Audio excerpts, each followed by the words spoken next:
Hello all. A very good evening to my fellow colleagues and the dignitaries on the dais. To all the students joined online and the guests to follow. I would request you all to please stand up for the national anthem.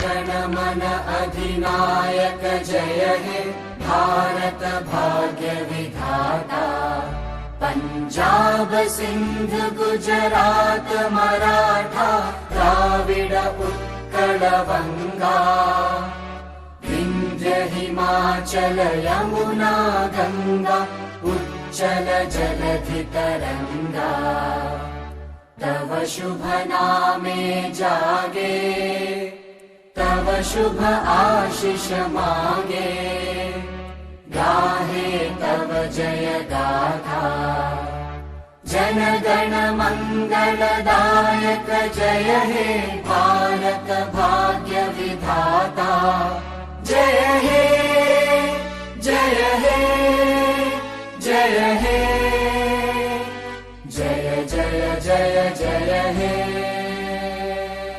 Bharat माता की जय। Thank you all.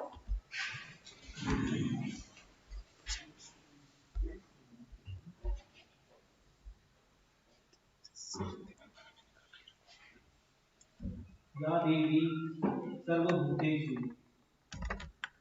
बुद्धिरूपेण संस्थिता नमस्तस्यै नमस्तस्यै नमस्तस्यै नमो नमः. The meaning of this goddess Durga's mantra is to that Devi who in all beings is abiding in the form of intelligence. Salutation to her, salutation to her, salutation to her again and again. या देवी सर्वभूतेषु शक्ति रूपेण संस्थिता नमस्तस्यै नमस्तस्यै नमस्तस्यै नमो नमः. The meaning of this mantra is to that Devi who in all beings is abiding in the form of power. Salutation to her, salutation to her, salutation to her, salutation again and again. We all have gathered here to celebrate International Women's Day. It is a global day for celebrating the achievement of the woman and raising awareness about the woman's equality. International Women's Day marks a call to action for accelerating the gender equality. I, Dr. Yogendra Kumar Devkar, I, Professor Bhavna Ko, welcome today's all great women across the globe who join online and in person. Dr. Ashwini Sohani ma'am, Program Head, Zeal Group of Management Institute, Dr. Uchikesh Kakarnikar sir, Academic Coordinator, Zeal Group of Management Institute, and all faculty members and my dear students for the International Women's Day program organized by Zeal Group of Management Institute. Now about Zeal Education Society. Zeal Education Society established in the year 1995 under the able guidance of our founder director, Honorable Founder Director S.M. Katkar sir. In Zeal Education Society is one of the leading educational institutes in Pune, Maharashtra. We strive towards the providing external educational environment. We have been accredited by NARHE, DICT, and are affiliated to Savitribai Pune University. At Zeal Group of Management Institute, we offer a full-time management, business administration, and manage Master of Computer Application (MCA) program. We have organized this talk series. Glo Talk means Global Women Talk to celebrate International Women's Day. Whatever women have pioneered in many professionals and in their life as a trendsetter, innovator, and a game changer. Through this program, we have brought the successful professionals from the different parts of the world on the single platform. International Women's Day is celebrated all around the globe to honor the achievements of women in various fields, to appreciate and honor the women who are marking success in their life and bringing success to the life of other women and those around her. Indeed, women have contributed greatly to the welfare of the society and to the nation subsequently.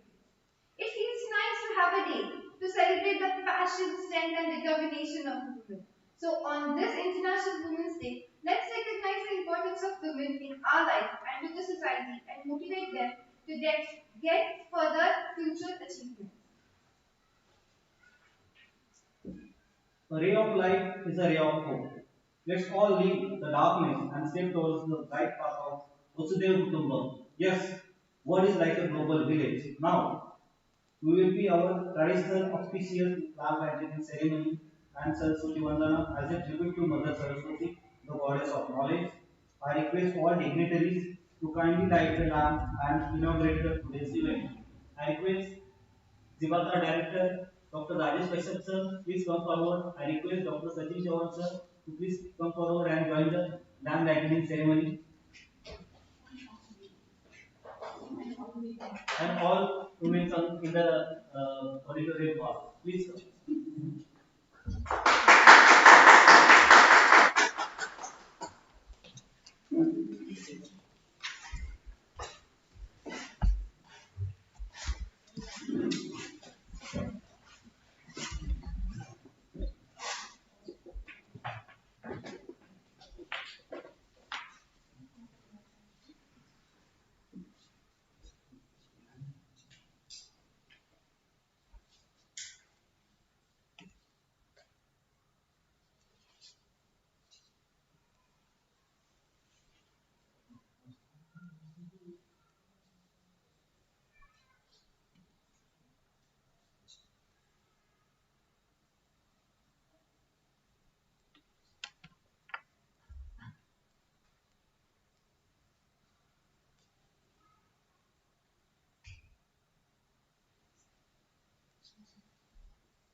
care towards women in our society. We say we are cute daughters, we are sweet sister, we are loyal lovers and darling wives. We are adorable mothers, we are the source of strength, we are the women. On this note, let's start our talk series, Glow Talk, that is Global Women Talk, with our own leader who has a vision to encourage the spirit of research and innovation, Dr. Ashwini Sawani Ma'am, the head of Zeal Group of Management Institute. I request Dr. Ashwini Sawani Ma'am to address the students.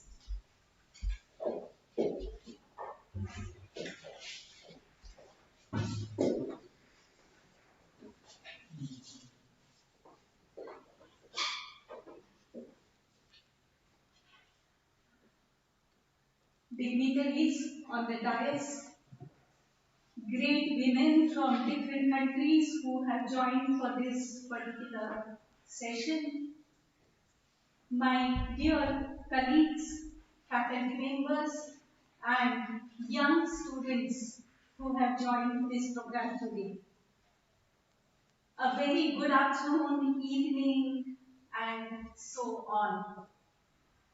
It's really a great pleasure for me to stand in front of you and do this program, which is truly innovative of its kind. We have six great, wonderful women who have joined us today from all five different countries, and they would be enlightening us on different topics related to varied subjects. This particular platform is going to wrap up the knowledge of entire globe, I would like to put it this way. World is coming closer. Pandemic has made it come closer, in fact. We never thought that we would be doing such live programs for our own students who are sitting far away because of the restrictions of pandemic. So the ray of, we can say, a silver lining that we see in this particular crisis that entire world is going through is that our hearts are coming closer, knowledge is coming closer, and we are finding innovative methods of coming together to churn different ideas, bring forward different ideas for the young generation.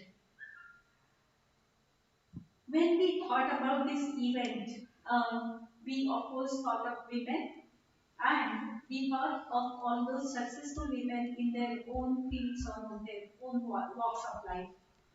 But when the idea came up, we realized that we have so many enthusiastic souls who are sitting in their own countries and they are doing great jobs. They are actually working day and night towards bringing up the society in which the society of which they are part of. And this is what we salute to. We are actually not celebrating just womanhood. We are celebrating the mankind, entire mankind. We see how progressive we have become, how accommodative we have become in these crises that we are facing.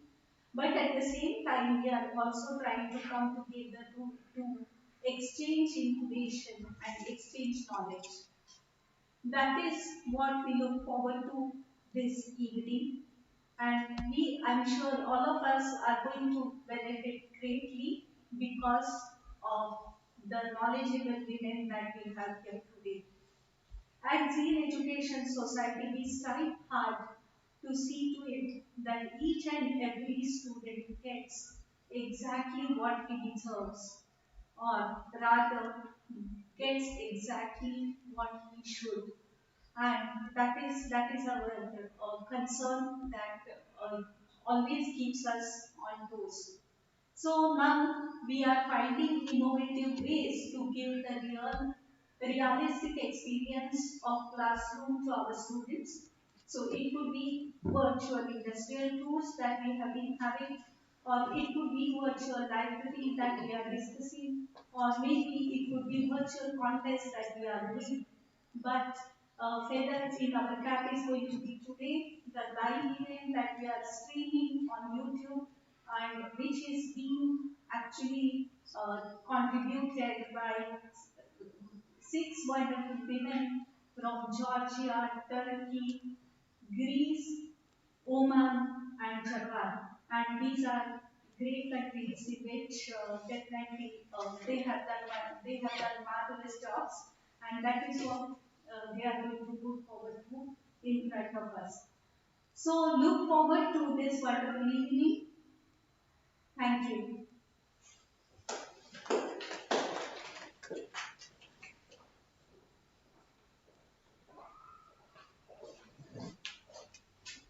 Thank you, ma'am. Your inspirational speech always motivates us, all faculty members and students, for new energy and new tasks. So now it is time to start our sessions and the most awaited event of the day. Today we have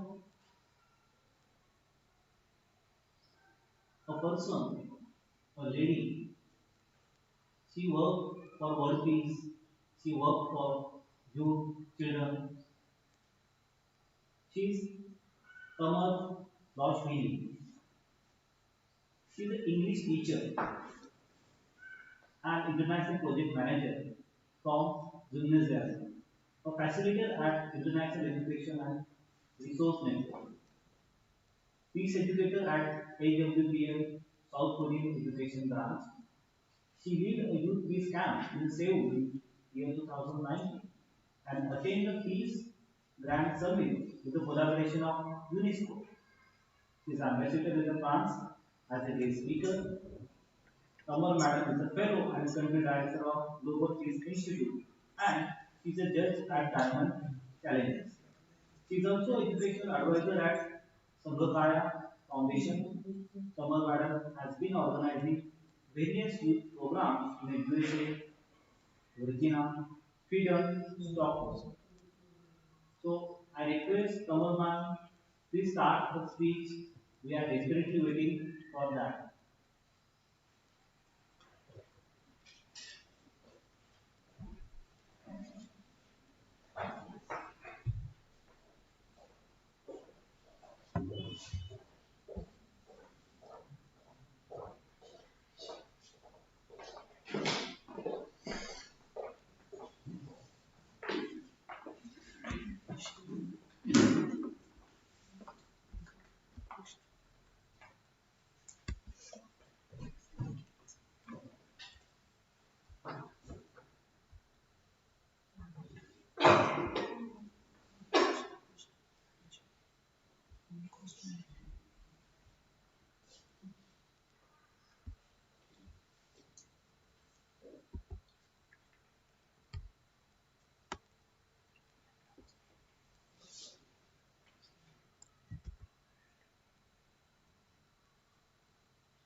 Yes.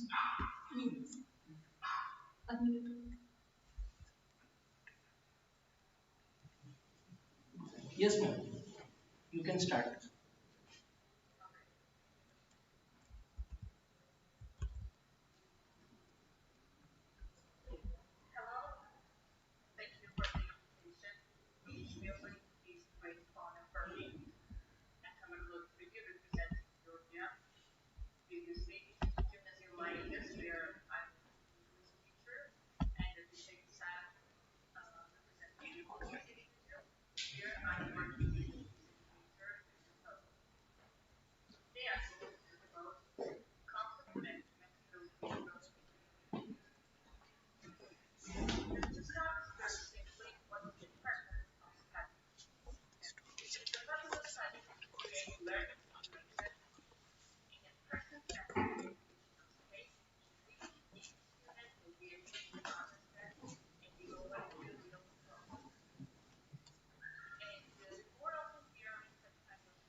And to do this, we must know the ways of dealing with conflict.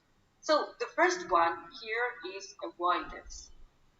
So avoidance is no winners, no losers. A lack of importance of relationship and the lack of ambitions to achieve goals. This is not the right time or place to address this issue. So generally, I don't want to deal with you. I don't want to cooperate with you. I stop the escalation of the conflict. I won't be able to contact you. This is the attitude of avoiding. Then comes accommodation. Accommodation is I lose and you win. Here we have to pay attention that I pay it, so I care too much about our relationship, and I lose at the cost of my nerves. So working toward a common purpose is more important in this case. The trauma of controlling differences may damage fragile relationships. And the third one is compromise. You bend and I bend. Winning something while losing a little is okay. And here we have to pay attention that both ends are placed against the middle in an attempt to serve the common good, while ensuring each person can maintain something of their original position. So compromises often happen at families. I often compromise when my mother-in-law compromises and vice versa. Then comes competition. I win and you must lose. This is the attitude of this kind of way of dealing with conflict. Generally, it associates with competition, we guess. When goals are extremely important, maybe a person must use power to win. The more competition, the more developed I am. This is the attitude in this case. We do one thing, and in this case, I should go in front of you. And the final one, and one of my favorite, I have to mention, this is collaboration. I win and you win. We do the same thing. I want, you want it. We do the program with our employees. And they are, of course, will illustrate the problem. For example, someone put more energy, someone devoted more time, but it all ends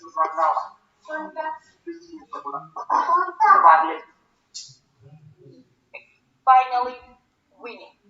And here we have to pay attention that teamwork and cooperation helps everyone to achieve the goals while at the same time maintaining the relationship. As a result of international cooperation led by United Nations, a document was created. The name is 21st Century Skills. These people have tried to document in a fairly broad way all the skills that are critical to the development of humanity in the 21st century.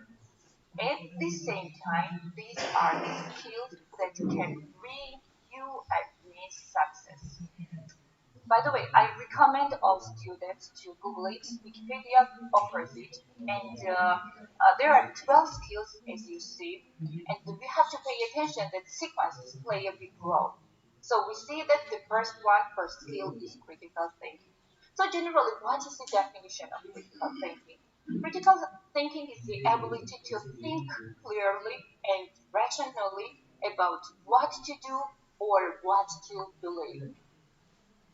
So my recommendation is to just have a look at this document.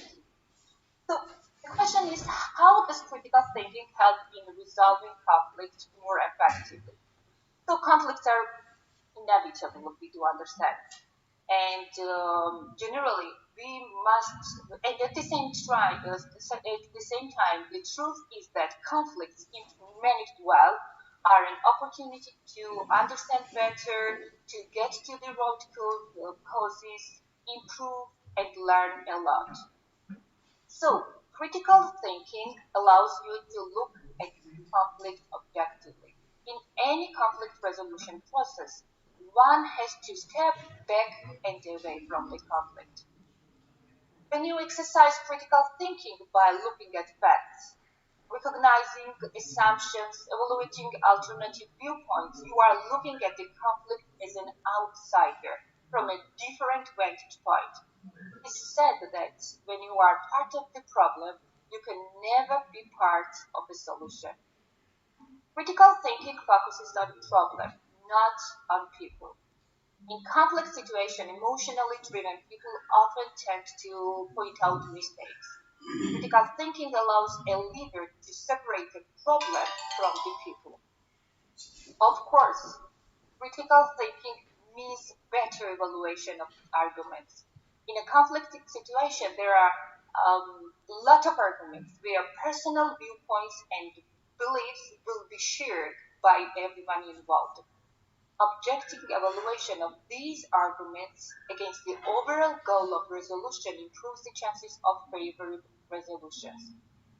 Conflicting, and finally, we have to mention that critical thinking brings facts on tape. It's said that we can't solve problems with the same kind of thinking we used when we created them. It applies so well to conflict resolution. So we have to think that it's a compass that gives direction to resolve conflicts in the best interest of the team and hence organization. And finally, I don't think that critical thinking is a technique. It's rather a state of mind. Here are a few steps, 5 major steps of critical thinking. The first one is making observation to identify the topic. Then comes asking questions. Generally, you have to ask as many questions as you can. So relating to why question, what question, how question, what else, what if questions, and then gather information so you may compare and contrast this information, analyze and draw solution finally.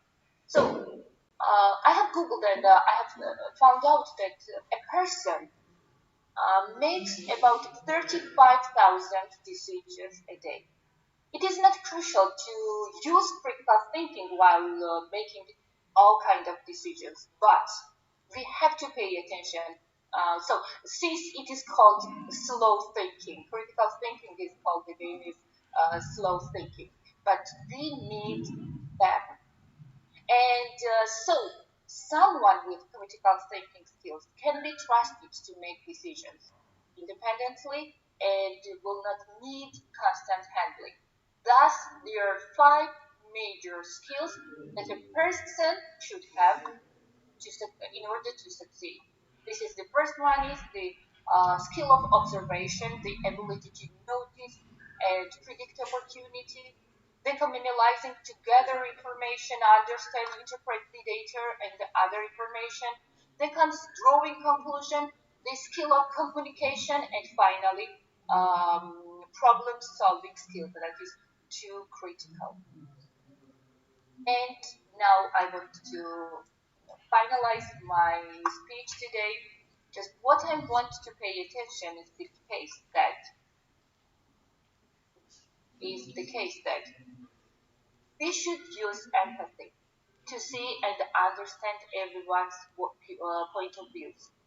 We should look at the conflict objectively, focus on the problem and not on the people. We should use inference to accurately conclude the real meaning behind people's words and actions and bring facts, data to create a strong base for resolving the conflict. Once we have put all these into place and add patience, understanding, empathy, and mediation, the conflict should practically resolve itself. Furthermore, by using these methods, people will have a better understanding and respect for both the problem and the people involved in it. So, this is today's takeaway. So, from this day on, students, I beg your pardon to think about the roots of the conflict, to think about the ways how this conflict can be dealt, and during this, use critical thinking. Thank you for your attention. Thank you, ma'am. Thank you, ma'am. You are welcome.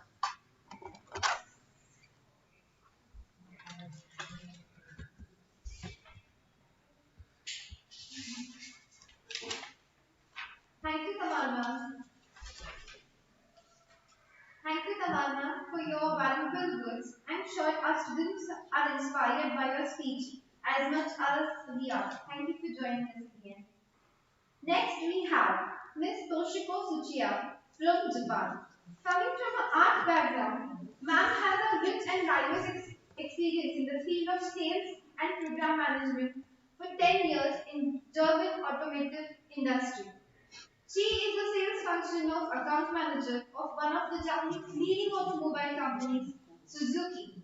She has traveled to many countries to her professional visit. In particular, in 2016, the company achieved a lifetime sales of Euro 4.4 million for the heat exchange product sales for Maruti Suzuki. It was the highest past sale for Maruti Suzuki. She is presently working as an accountant manager for Honda Group. We are eagerly waiting to know the story of your success. Over to you, Toshiko ma'am.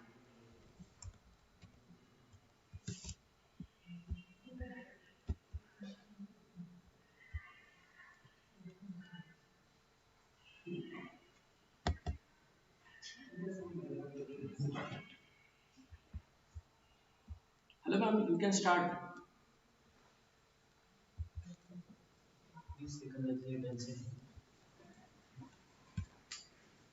Toshiko-san, yes. Yeah, we just introduced you on YouTube, so you can start your presentation. Okay. Yeah. I'm so sorry, there is going to be back and forth on YouTube and our meeting. It's But okay. I'm used to use it too. So. Thank you so much for accommodating. So happy Women's Day today. So I'm honored to be invite this situation. Actually, the honestly speaking, I didn't really prepare for this speech. So today I would like to talk about my career. Right now, I'm working for the German automotive industry company as a sales. I've been working for about 14 years. Actually, after graduating my university, I studied art history to be a curator for the art history. I wanted to work at the museum, but after graduate, it was difficult to get that kind of job. Then I studied in the United States. Then I come back to my country, Japan. Then to find a curator task, curator job is really difficult for me. And it's rare to find that kind of job. Then I start working you may know the IT company, IBM, as a secretary. Then I worked for the secretary for about 10 years. Then I hate to say, but I decided secretary was kind of bored for me. Then I decided to leave the company. Then one time, then I changed my job to work for the automotive industry. That was the time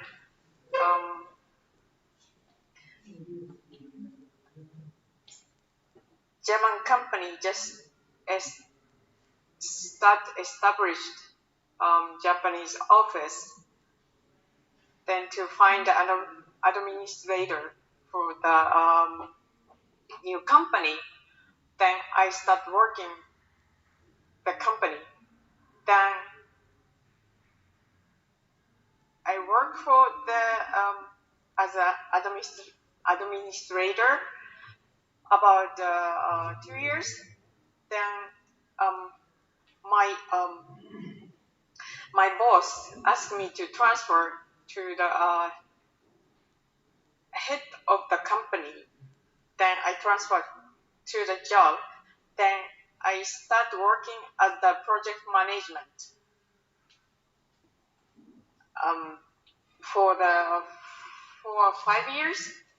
Then after my boss asked me to do the sales, but working for the automotive industry is a kind of the man dominant, and sales, the woman to be a salesperson is really difficult for me, and I didn't have any kind of mechanical background at all. Then I'm afraid, but I'm starting working with my boss and just visiting the customer.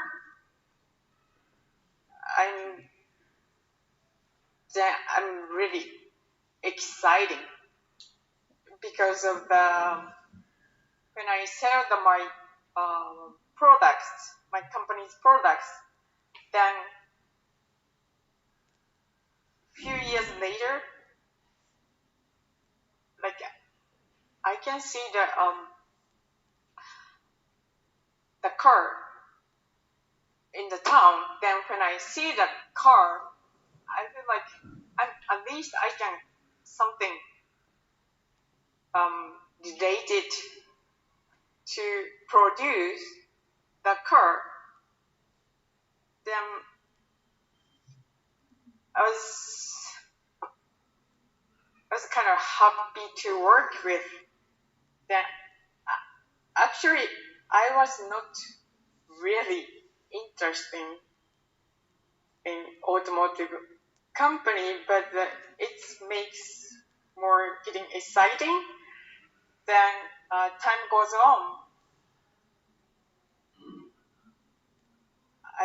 I didn't want to be a manager at all, but the company pushed me to be a manager. Then I travel a lot. I've been India and United States, China, Europe, to many people, to meet many people, and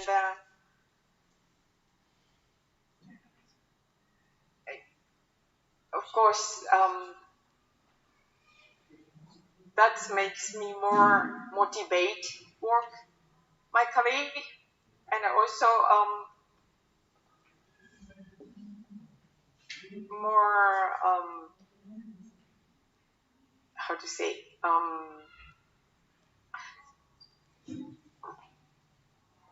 I'm getting more excited. Then when I work with like a global team member, I learn a lot from the each country's my colleague, and sometimes it's difficult to communicate with on the phone. My native language is Japanese, so I'm not good at English. So communication is really different. Then also the culture is different, and how to negotiate with the customer is of course different. The customer in foreign country is more difficult, but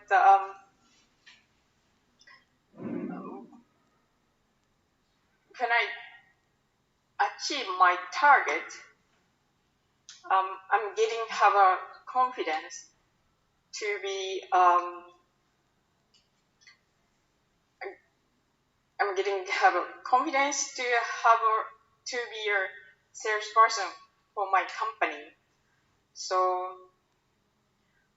right now I'm working as an account manager for the one of the Japanese leading company. So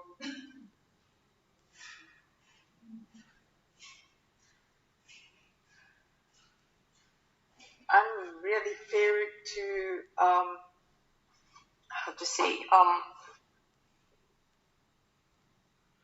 right now the start working with the automotive industry was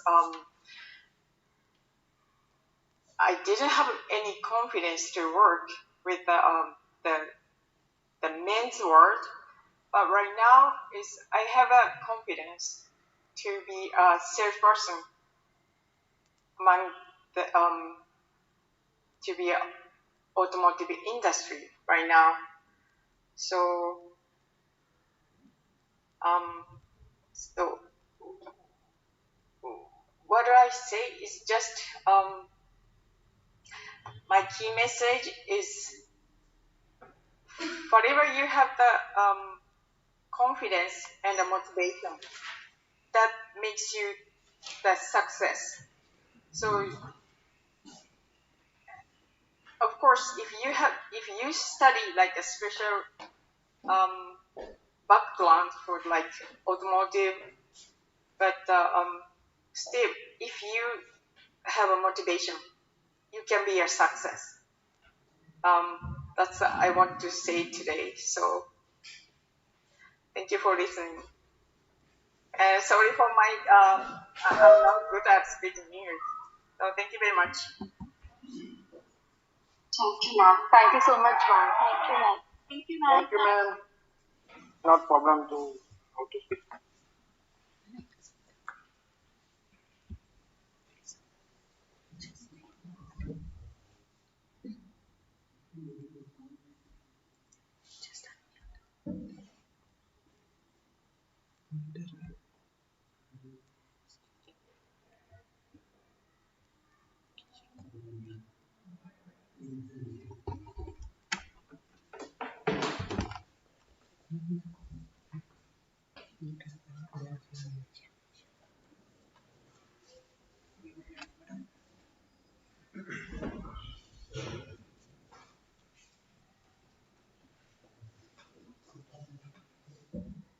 Thank you.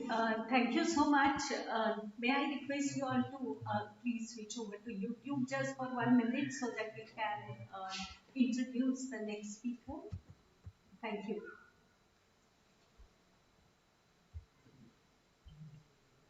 Thank you, ma'am. Moving forward with this, I feel very honored to introduce today's guest. Next speaker is Dr. Shama Hussain. She is the chairman of National Institute of Industrial Training, Muscat. Dr. Sharma is the global brand ambassador of IIT SAT, world's first philanthropic edu project, India and Australia. She is the international advisor of the Sports Academy Association of India. Dr.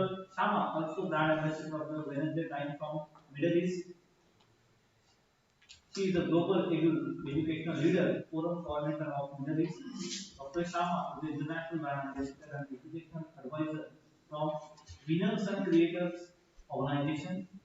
Talking about her professional work, she is a leadership trainer, emotional intelligence specialist, executive life coach, international motivational expert.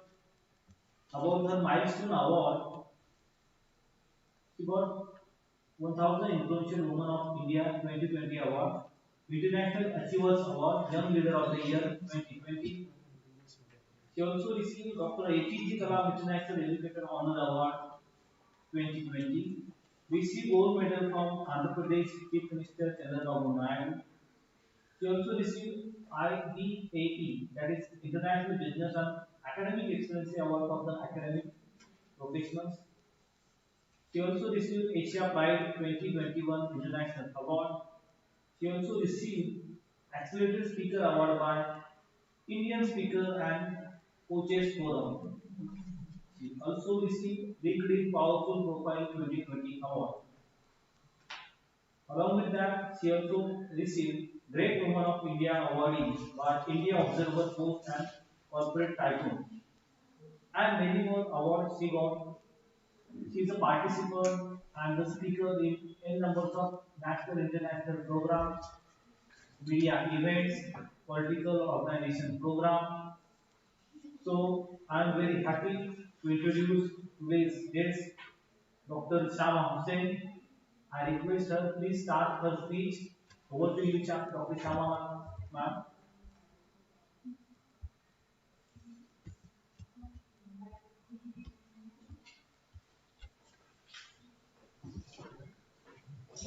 Yes, ma'am, you can start.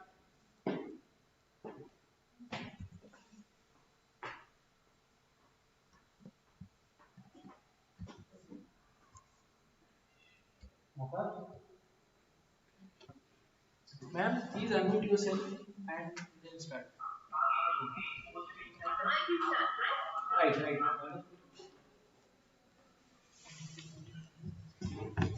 Yes. Good evening, everybody. Good evening, ma'am. You can hear me, right? Yes, ma'am. Yes, ma'am. Yes, ma'am. Okay, thank you. I would like to extend my thank you and congratulations to whole team of Zeal institution. Yeah, I was unmuted.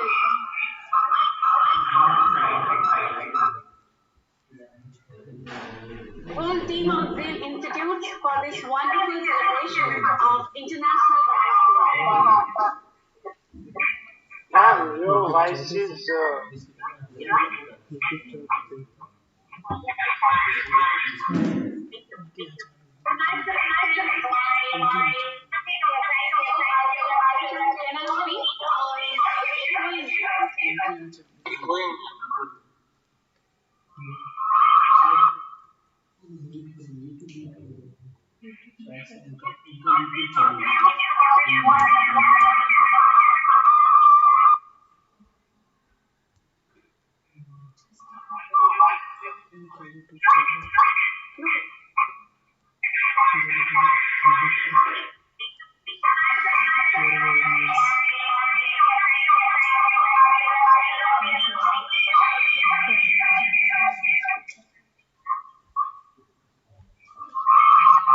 Hello, ma'am. Ma'am. Yes, ma'am. Please unmute. Please mute your YouTube live stream, so that voice is again echoing.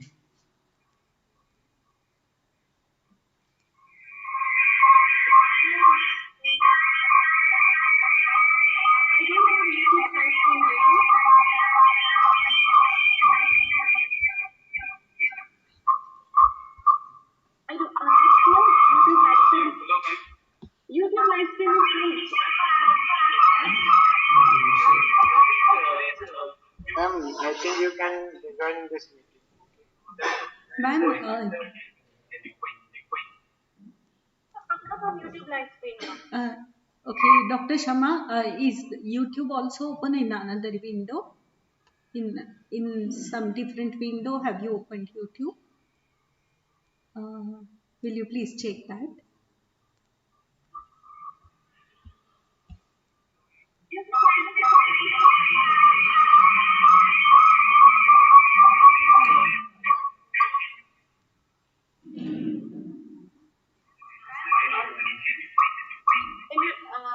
Please write the chat. I do not have.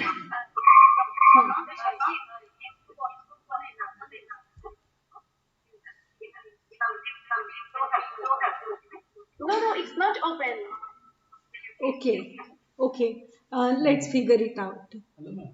Dr. Rishkan, it's not open.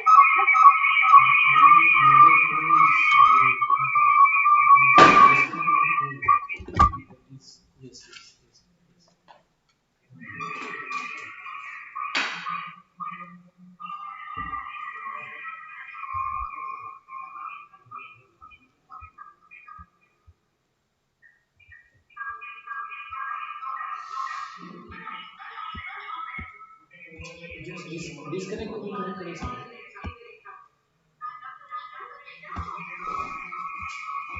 Disconnect करून connect करायचं sir इकडे disconnect करके connect करायचं. Ma'am, please disconnect yourself and then connect again. Maybe there is an issue.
Yes, ma'am, you can now start. Okay,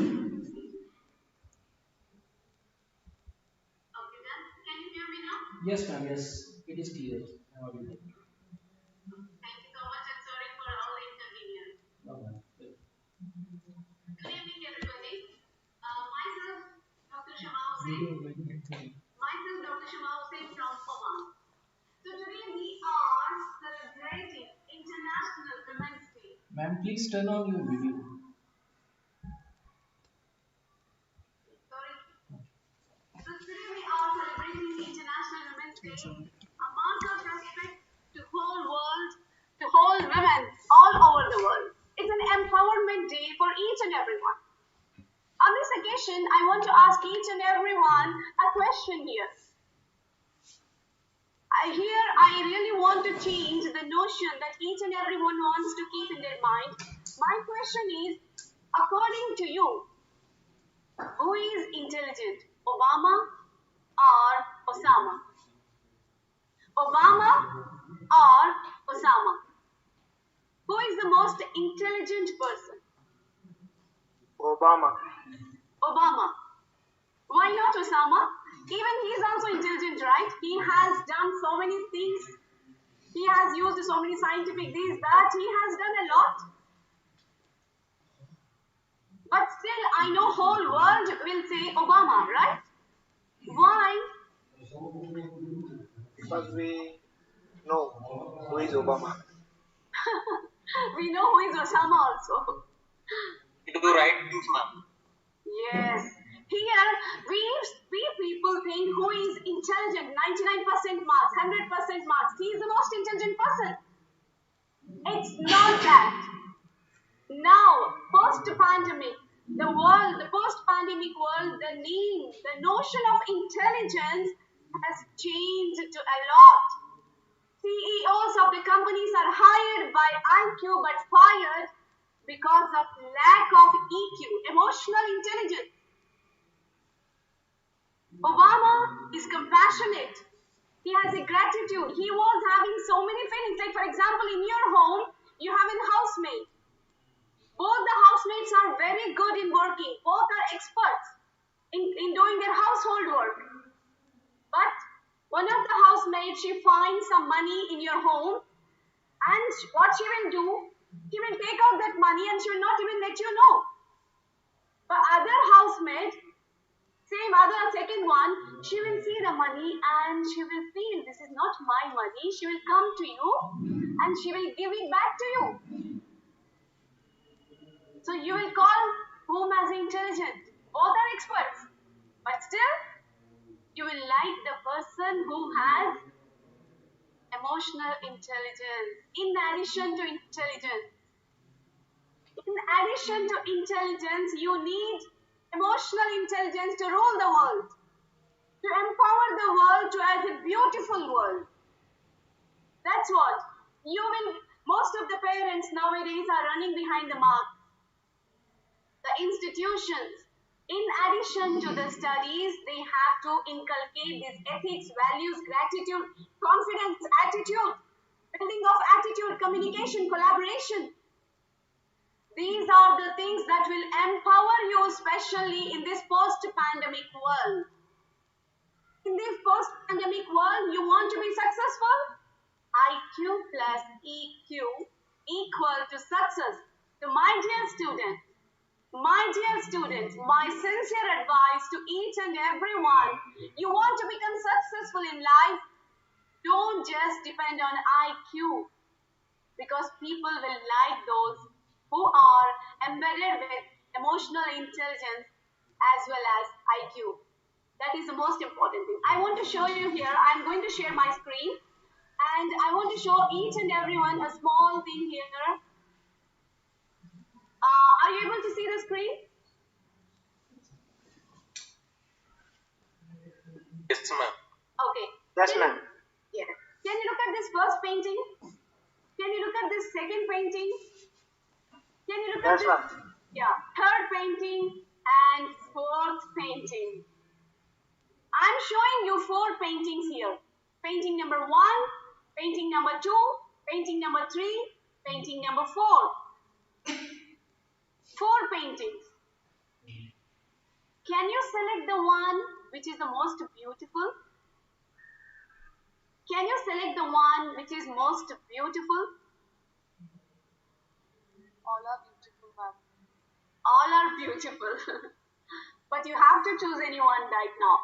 You know, one of this painting got the best painting award. So I want you to guess which one might have got this award. Might be fourth one. Yes, ma'am. Fourth one. Fourth one, ma'am. This one? Fourth one, yes. Yes, ma'am. Why not this? Why not this? Why not this? Amazing, right? This one also moonlight and oh my god, so beautiful. Everything outside so peaceful. Ma'am, that first 3 images are showing peace and the good environment, but the fourth image is something different. So what it is indicating? It's indicating like cyclone or something in farming. Okay, so because it is cyclone, you are considering it as a beautiful? Ma'am, it's like more reality than the other 3 pictures. Thank you so much. Thank you so much for the participating and responding.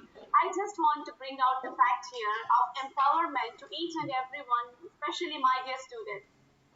Because this is a fact of your life every day, not only you, everybody's life. You know, the first 3 paintings, the beautiful paintings which are really giving you so smoothness, like you feel so comfort when you see the moon and oh wow, very nice, let's sit here for some time. You know, the very important thing is when outside the situations are peaceful, you feel peaceful, that is not something special. You feel happy, that is not something special. They are not called champions. They are not called empowered people. Here, can you look at this? Cyclones, thunders. Oh my god, situation is so worst. But still, if you look at this man, he's so peaceful. Means no matter what happens in your life. Now this corona has come in your life and made so many people to get distracted, to get scared, to get frightened, to do suicide, to lose hope for the life. Most of them thought this is the end of the life. They did not thought that this is just a pause button. It will stop. But most of them. But means whenever any external conditions are not unfavorable to you, no matter, try to feel confident that situations will go fine one day. That spirit, if you develop in your life, maybe the marks are very bad in your life, Suddenly, due to some reasons, you got less marks in your education system.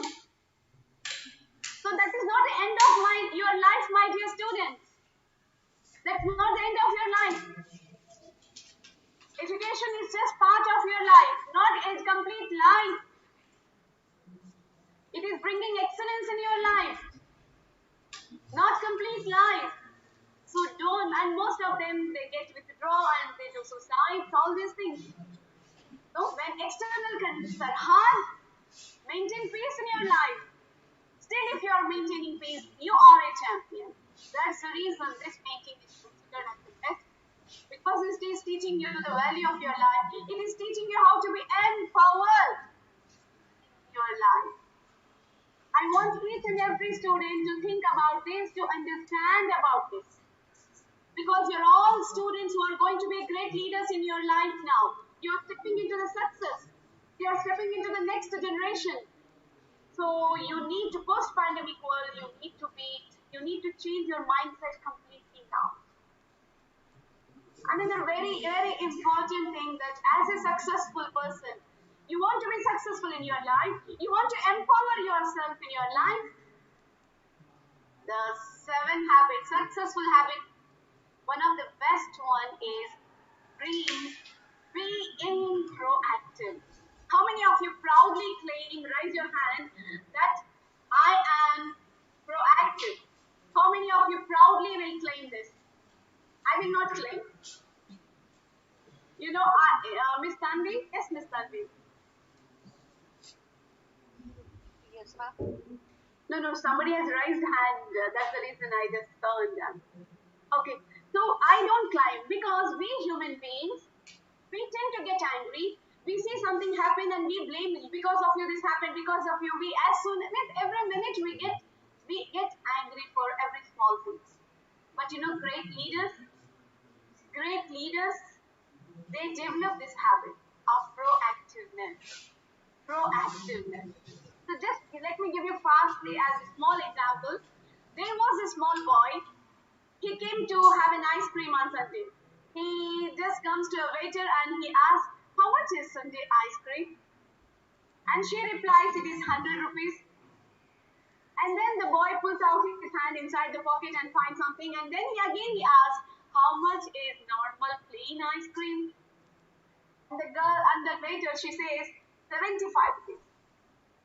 Then the boy starts thinking about, and meanwhile she gets frustrated and she says, please order as fast as you can, because I have some other customers as well. Then the boy says, okay, bring for me plain ice cream. With frustrations, that lady go out and she brings the order and she gives him the bill and keeps it on the table and she just goes away from the table. She insults him actually. But you know, after that the boy has that ice cream and he leaves the place. And he pays the bill and he leaves the place. That lady, she comes there and she bursts into tears when she sees the bill. You know what's that? That boy has kept 100 rupees, not 75. When he was ordering, he thought about that lady as well, to give her something. Even though she insulted him, but still, he did not take it. We people take it, everything to our heart, and we react. And our emotions get promoted to anger. From anger, disappointment, stress, drugs, suicides, so many things takes place. Yes or no, agreed? But you want to become a great leader? You want to be a CEO of a big company? You have to develop this. Doctor, MBBS or anything in 5 years you can become. I did my PhD for 5 years. But proactiveness is not possible within 5 years. Lifelong you have to practice, then only you will come to a great stable relation. You are a CEO of a company, how much proactiveness you need to develop, you know that? As a student, start working on that. Develop self-awareness in your mind. Not only students, each and every person, the head of the department, professors, and dealing with the students. Let's check how to be proactive so that the students can also start the passing on these characters to the next generation, and whole life we will be very happy. The society, we will build up the society, no fights, no terrorism, nothing. Everybody will be peaceful life when we develop this proactiveness. As a home, father and mother also proactive, not getting so angry on the kids for every small thing, tolerating everything. And children will pass on these characters. They will also pass on to the next person. So this is what we have to do at our home. Not just asking our children to get the marks of 100%, 99% and creating pressure on them. Let's develop emotional intelligence as well. World needs that. Your children also need it. Then only when they grow big, they go away. So you people, when you leave your colleges, when you go to other country, if anybody criticizes you, you're not able to overcome that. Because you're not used to train, you're not trained. Emotional intelligence, what you are seeing, your attitude is only 10%. I'm going to give you a formula here. Everybody, I want you to see this. E plus R equal to 0. This is event. Anybody criticize you, then you respond. What is your response to that? That is your outcome. If you take it positively, suppose your friend got promotion, you did not get promotion, then your response, if you take it as a anger, jealousy, these things, outcome will be unhappiness, disappointment in your life, stress in your life, and finally leads to no happiness in your home, and maybe you will murder, drugs, so many things. The same thing, event. Your friend is promoted and you will go and tell him, I'm inspired by your success. Next time, even I will work hard, I will learn from you. Then your friend will respect you and there will be no jealousy in your heart also. You will be so happy. You know, forgiveness prevents the people from cancer. Do you know that? Forgiveness prevents the people from cancer. When we forgive, we don't keep any grudges, we don't keep any tensions in our mind. The outcome is your happiness. Why we are living, my dear friends? Why you are studying? To get a job. Why to get the job? To earn money. Why to earn money? To eat, to live happily, to enjoy the life, right? So the outcome is happiness. We want happiness. That's the reason we are doing so many things. Enjoy your day every day. Develop that attitude. Attitude is very important. What is attitude here? Look at these balloons here. So many colors of balloons. One boy, innocent boy, he comes to a balloon seller and he asks him, which color balloon will rise high? Can you give me that balloon only? I want that balloon which will rise high. Which color balloon? Is it yellow color? Is it blue color? Is it red color? Is it purple color? You know that man, he just smiled and he said, oh my baby, it's not that. It's not the color of the balloon, but it's the amount of air filled inside it. It's the amount of air that is filled inside it that make it to rise high. My dear friends, it's not your personality that makes you rise high. It's not your tall, it's not your face color, it's not your muscles that's going to take you to a high position. Don't waste your time on that. It's your attitude. It's your attitude. The air is the attitude here. The lion and the elephant both are there. But elephant is very stronger than lion. Lion cannot run faster than cheetah. Lion is not cunning like fox. Lion is not taller than giraffe. But still, we call lion as a child. He's a king. Why? When lion looks at the elephant, only one thing comes to its mind. That is, prey, prey, prey. This is my prey. But when the elephant looks at the lion, what comes to its mind? Oh my God, I'm scared. I have to run away from this place. Lion is coming. Means this is the attitude difference, my dear friend. Attitude difference. Lion thinks of prey here, and this is thinking it's scared. Lion knows how to target, but this is just running away. So develop attitude in your life. Develop proactiveness in your life. Proactiveness. Respond to everybody, but think once. Proactive people stop, think, and then they act. Stop, think, and then they act. Like that boy, even though she told anything, but he did not act at first. But that lady, she acted first. No, those who are reactive, they act first, then they stop, and then they will think. And it will lead to regrets in life. We will lose so many opportunities in life. We will lose so many things in our life, my dear friends, if we don't show up in our life that we have to build up. Have you any time saw the rain? What we do when rain comes? We just go. I will stop sharing. Whenever the rain comes, what we do? We just go and stand near the window, wait till the rain. Yes? Some people go and dance in it. I want you to dance in the rain. Imagine rain is a problem. Imagine rain is a complexities in your life. Don't wait till the rain stops. Don't stand near the window because opportunities will go off. You will not get that opportunity again. Wear your rain boots, that is confidence. Raincoat, that is your sincerity, accountability, determination. Take your umbrella, your attitude, your hard work, your all the ethics, and go off and dance in the rain. And then see how you will enjoy the rain. You know, if there are no challenges in life, you don't enjoy the life. You know, champion is not the person who will win every time. Oh my God, he's winning every time, so he's a champion. No, champion is the person who knows how to recover after falling many times. You will fail today, you will fail tomorrow, you will fail day after tomorrow.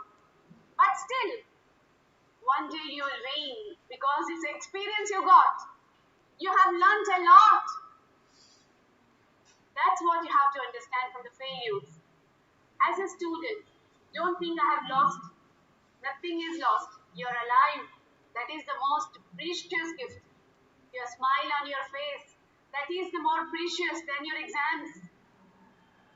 Your life is an exam. That is the best gift. Keep happiness all the time. That is the best makeup of our life. You are in charge of your life. Don't blame to others that they are, you know, in one party, some person asked a lady that who is the most happiest person on do your husband keeps you happy? You know what she said?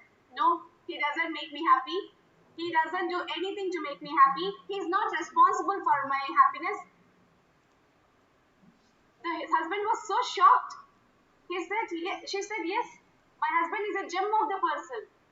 But he's not responsible for my happiness. I chose to be happy. I am responsible for my happiness. Whatever comes in my life, I have to choose whether it is good for me, whether is it making me happy or no. How I take it. I take it as a different way. I take it as a happy or I take it as a sad. It depends on me. So keep the remote of happiness in your hand. Don't give to anybody. Because of him I'm sad. No, this is wrong. Change your mindset. Because of him, because of that, because of her, we are not going to be sad.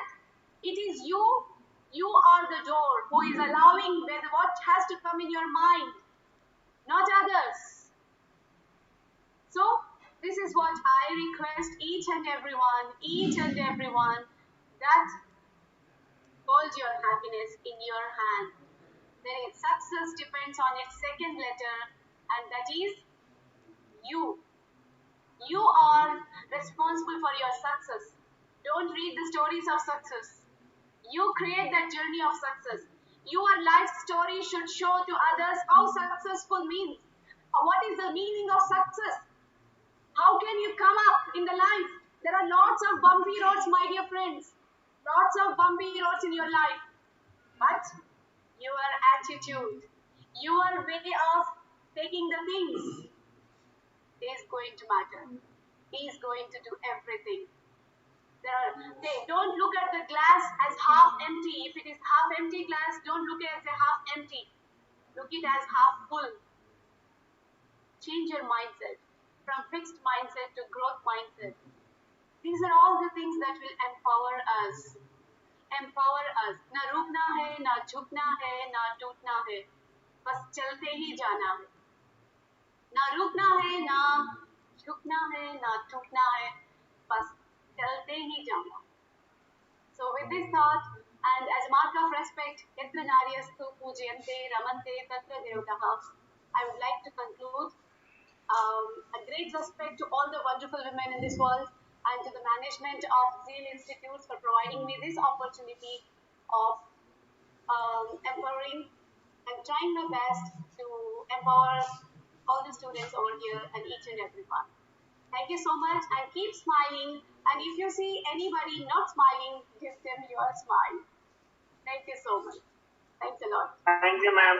Thank you so much, ma'am. Thank you, ma'am. My pleasure. Thank you so much. Thank you so much, ma'am. And we will just shift to YouTube just for 1 minute for next introduction. And again, Zoom session will continue. Thank you.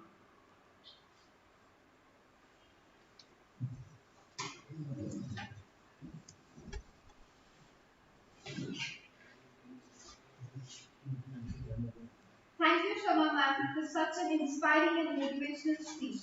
I'm sure our students enjoyed the speech as much as we did. Thank you again for such a wonderful and inspiring speech. Next, we have a guest from Turkey. Ma'am, Miss Gul Ertuğ Bayram. Gul Ertuğ Bayram is Associate Professor in the School of Tourism and Hotel Management Department of Tour Guiding at the University of Sinop, where she has been a faculty member since 2016. She is also head of Tour Guiding Department. Ertuğ Bayram completed her PhD at Sakarya University and her undergraduate studies at Belkishar University. She has been also professional tour guide for 10 years. Her research interest lies in the area of tourism, management, policies and planning, organizational behavior, tour guiding, and women's studies. She has a great mission to empower girls on tourism and continue to work in this direction. We all are excited to hear your inspiring words. Over to you, Gulnam.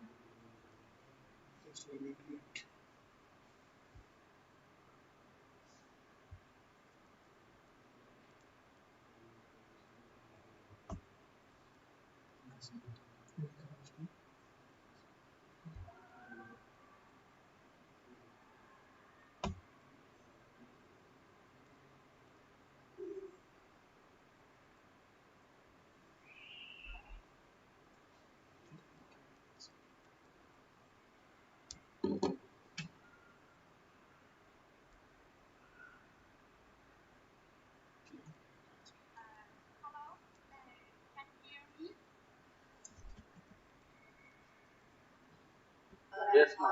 Yes, Sami. Good morning, good afternoon, good evening, wherever you happen to be. I am very happy to with you in this excellent platform and to share my ideas on this important day. Happy Women's Day again, like my other women colleges. Firstly, when I accepted this invitation and asked me to share my experiences, success, struggles, some problems as a woman, I thought a little bit at first. What should I say? What is my topic? And etc.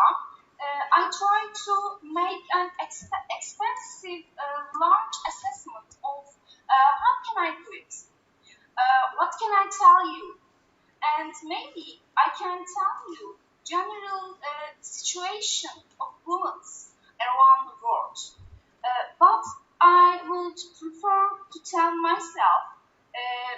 story, my life journey, and I want to tell you about my careers and etc. I face many problems, very hard people, and very confused issues, and these issues have arisen in my life, and they have given me strength, and they inspired me, and I hope it will inspire you also. If you permission, I would like to share my some photos related to my life and my academic journey, sorry. Yes.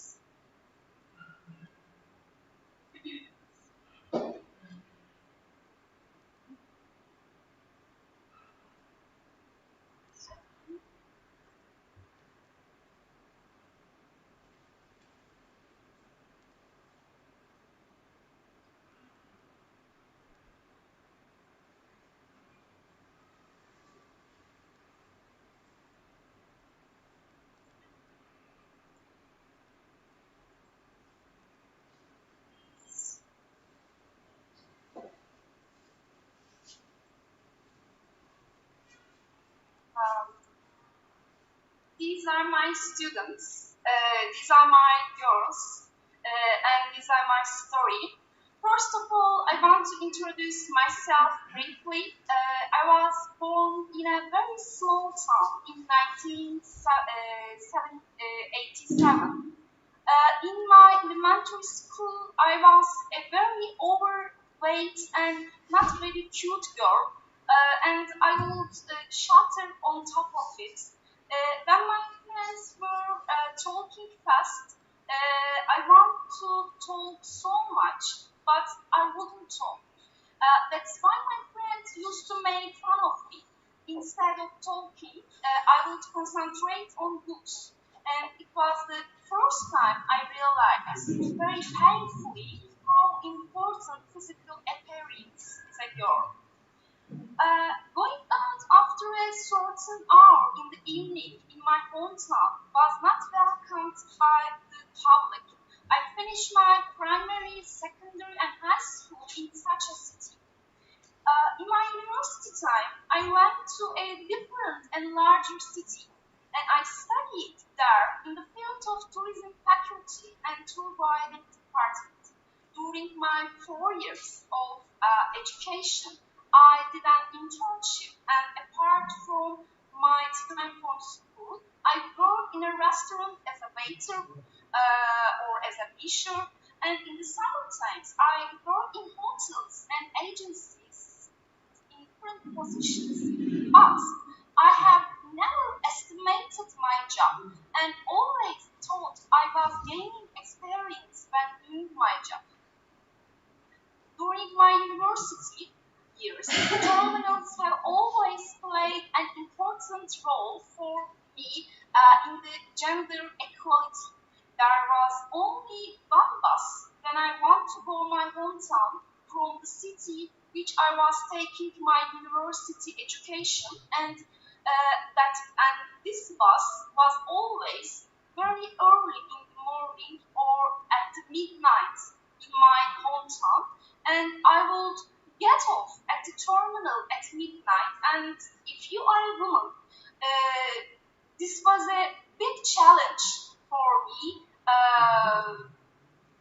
at that heart in the terminal, and this is very big problem. Throughout my education life, I have always worked at different levels and different positions. I experienced the great disadvantages of being a woman. And if you, any woman in this platform related to tourism sector, they can think maybe the similar experience they can have. If you are in tourism sector as a woman, you have to risk working in women's job, getting promoted after men, and being mobbed. women are more likely to stay part-time or flexible positions in the tourism sector. Women are frequently caretakers, making it difficult for them to work in jobs with rigid work schedules. Therefore, women regularly seek more flexible jobs, which tend to pay less in order to be available to care for their children, parents, and other members of the family. I didn't have such an experience like this, but many of my friends cannot work in tourism sector even though they have received tourism education at least 4 years because their family thinks that women shouldn't work in tourism sector. Women's first place is in near husbands and raising children. And the tourism industry is suitable for men. So many of them are now striving to be a good mother and a good wife. When I finished my university, I started my master's degree without a break. I worked all day and all night as much as I could. And I remember that I only slept 4 hours a day for a long semester times because I had to work hard. Because being an academician in my field is very difficult. I tried to complete my master education by taking long trips several times a week when I was out of the university. I tried to expand my academic environment also and meet many academicians in order to work at a good university because, as you know, references is so important if you want to be an academician. And I will send many papers to the Congress and conferences. And when I go to conferences, I criticize my elder professors and relate to my papers. And after I edited my papers, since I didn't work at that time for getting a salary or earning money, my only financial source of income was government scholarship. And this is so limited money for me. And I was just spending my money only for my education expenses, only for my bus tickets from my hometown to my university. And when my master degree was finished, I started working as a lecturer in a university in a short time with the academic environment I created and with the positive image I left in my eyes of my professors. And I was lecturer in a small city and small university, but this is so important for my career. This city, this name city also is Şanlıurfa in Turkey. I worked as an instructor, was one of the cities where women had the least participation in working life when comparing with other cities, for example, Istanbul, Ankara, Izmir, Antalya. In this city, women had some main responsibilities, and these are generally raising children, being married, working for their support. Even if they had a job, the house could only bring additional income.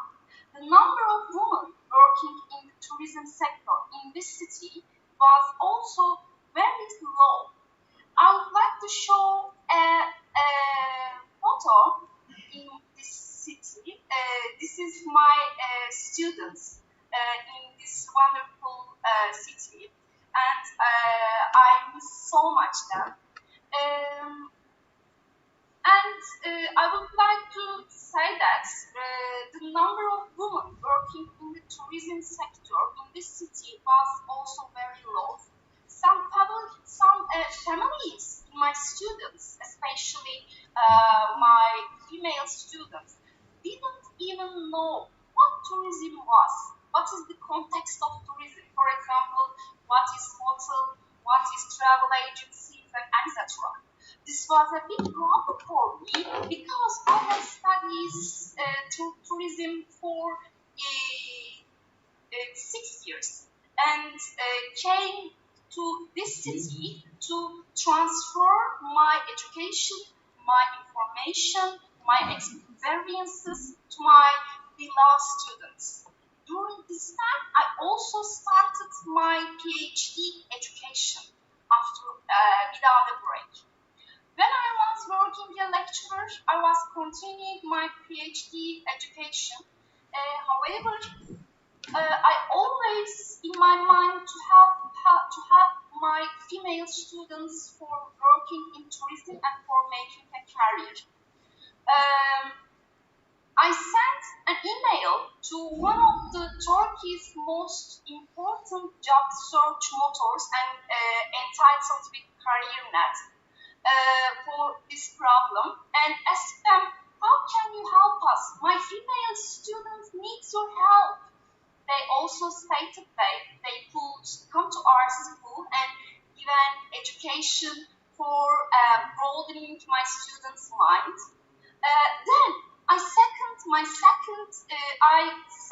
second email to different organizations, and this names human resources managers in Turkey, and they asked the same question also. And I stated that we need their house. And after my sending my email, I went to my university that gave PhD education, and also when I came back to my working city, I have seen many emails, faxes, and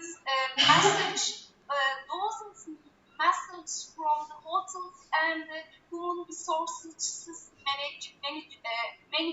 managers, and they state that they want to recruit our students and they want to work with us.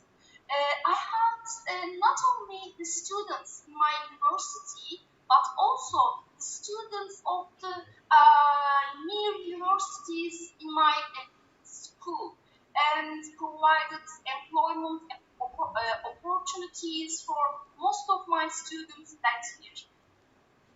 I was so happy that I was so happy that in summer when they were working, when my female students were working, they were writing positive message to me, calling me, and thanking them. And this was the first experience of them related with tourism sector. In addition, the business managers of them were very happy with their performance.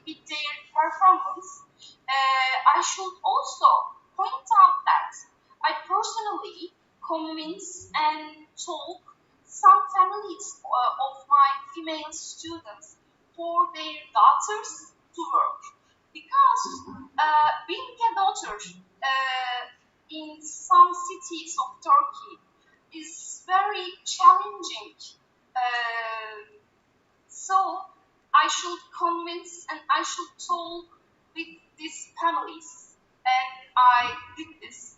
After my efforts for my students, I destroyed the perception in those people's minds. Now, my students can find a job comfortably without the permission of their family. And when the tourism companies want to hire interns or permanent employees, they would contact us directly. This wonderful development has contributed to me throughout my life. Now, I am an associate professor, and my students contact me to help them find a job. And I help them as much as I can. I'm always giving the same advice to my female students, and I would like to say that being a woman standing on your feet, you should have a professional job first and come to a certain position and make a good career, then get married and have a children. The first responsibility of a woman in this country is to set an example to society, especially for women. During this time, my female students change their perception on this issue, focus on their future first, and they are in very good place right now. I am also very happy to have a small contribution. My first graduate students in this city are currently working as managers in important tourism management hotels, travel agencies of our country, Turkey, and supporting the economic development of our country and also their family. And this is a development that makes me very happy and honored and gratitude. During this time, I finished my PhD and transferred to another city and university named University of Sinop, and I would like to show my students. This is my PhD graduation. This was so hard, and this is my counselor also. This is the important times of my life. My counselor, my professor, as I had a multidisciplinary advisor, and he would call me to the school several times a week to see the progress of my thesis. And there was an 18 hours difference between the city where I received my PhD education and the city where I work as a lecturer. And I used to go by bus every week for 18 hours, and I often did my homework, and most of the duties made on the bus because there were many times. When the bus landed in the city at the midnight or early morning, I waited for many hours in the terminal for going to city center. Also, I was married when I was assistant professor. I had different responsibilities and roles after married. In my university, my efforts have continued for girls. My school girls have always been very important for me, and I would like to show a photo to my girls, and this is Zübeyde, one of my students, and for example, these are my students working in the very important travel agencies, thanks to my contribution and my help in my knee school. And in this university, I organize events for them every year. I organize career week activities every year to ensure the development of students in my department and school. I also organize theater performances, and I would like to show our events. This is the theater events organized by me and my students. And I regularly organize events such as Tourism Week or World Day every year. In this way, the students became more self-confident, more courageous individuals, and therefore, I am very happy. I did not only teach professionally, I tried to mentor, and I would like to be a leader as a female. My female students to build their future. I wanted to guide them. My door is open to every student as much as I can. I am very happy, pleased to assist them. Apart from supporting students, I'm also very happy to work academically. I strive to attend conferences, write chapters, articles, and improve myself as much as possible. And I would like to show a photo related to my academic journey. And this woman near me is very important professor in Turkey in tourism industry, and this woman inspired so much me. And this is another important event in my life. In these conferences, there are many men, and the first and the only woman in this conference is me. I became an associate professor last year, and I have been working as an associate professor for a year. I'm also continuing my duty as the head of the Department of Tour Guiding in School of Tourism Management, University of Sinop. I have a 2 years old baby, and I am both a mother, a wife, an academician, a sister, a girl, a good friend of a beloved mother and father. I can say that the weight of these different roles and responsibilities is tiring from time to time. But being a woman requires a great work. It is very difficult to be a woman on the road, on the bus, at the school, at the work, in home, in short times, and every field. And we have to work to entrust the future of strong women. We need to protect our rights. As a woman, we must first embrace women. We need to support our fellows without jealousy, judgment, or gossip. Almost everywhere in the world, we see different women's stories. In my 10 years career, I have witnessed many female students, and they are heroes.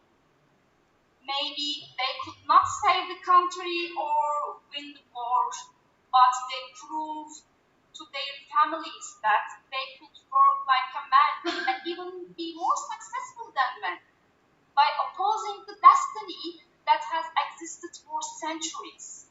While his brother had the freedom to travel comfortably, they were not content with cooking at home. They studied for their future, improved themselves, and now they are all brilliant tourism professionals. The future of women is in our hands, and the future of their daughters is also in our hands. We have to work harder, produce more, and told more for women to become stronger. Maybe not today, but women will win. Finally, I would like to share with you perhaps the most important purposes of my life. I have tried to touch the lives of many women and make their lives for me more beautiful. After this process and in the future, I will try to reach not only women and girls at my school or in my country, but also women and girls living in different parts of the world who expect a light and hope. With the hope that women and girls will reach the position they deserve in all areas of society. My best regards to all women and people who support us. Many thanks for listening to me.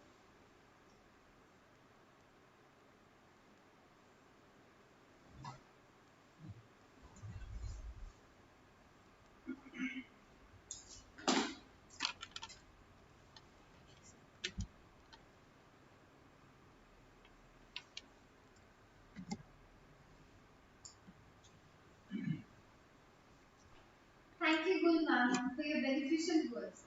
Your life journey will definitely be an inspiration to our students.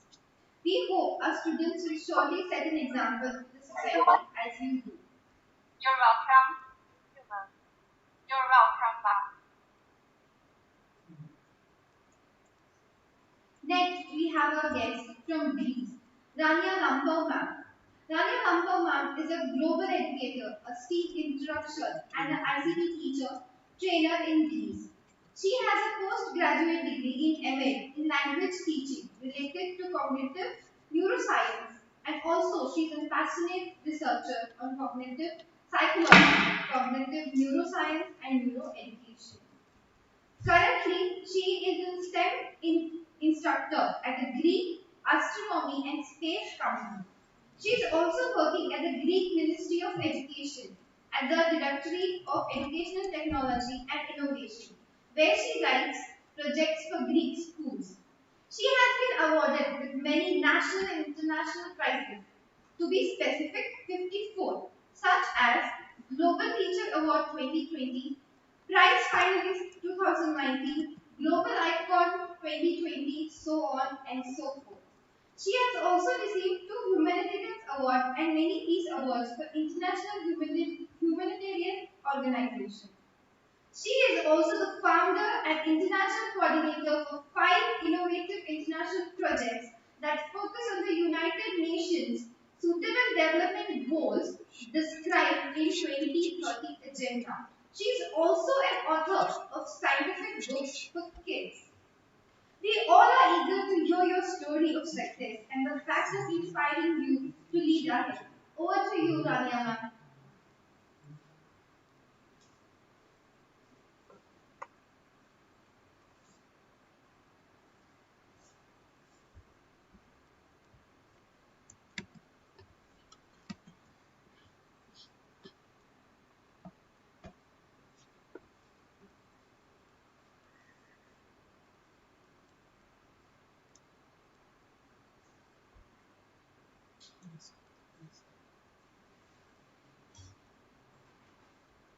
Ma'am, you can start now.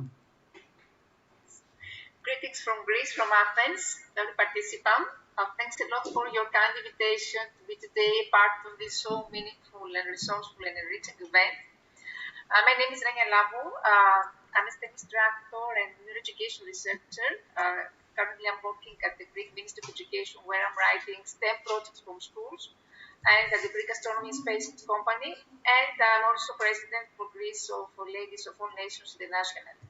Today, I'm going to explore my contribution to STEM education because STEM is the future of education. And I will show you some of my multi-award winning STEM school projects. May I share my presentation? Yes, ma'am.